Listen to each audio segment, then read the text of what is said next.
Gawin ito ang spell upang pagkakaisipin kanya. Mag-ingat ka dahil isang beses lamang ito pwedeng gawin at hindi ka pwedeng magkakamali.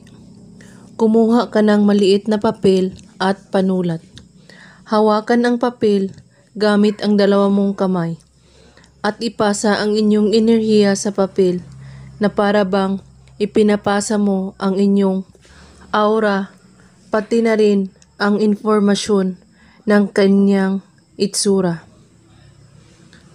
Isulat mo sa papel ang kanyang pangalan at sa itaas ng papel ay iguhit ang simbolo ng hangin.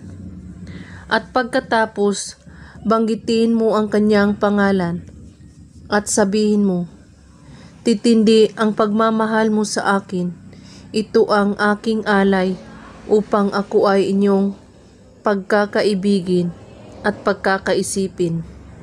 At pagkatapos, pahiran mo ng pawis ang papel at saka mo ito ibaon sa lupa. Mas maganda kung malapit sa inyong bahay. Kung wala kayong lupa, ay ibaon ito sa paso. At kung wala kayong, pwede mo itong sunugin at isaboy sa hangin. Ang abo nito.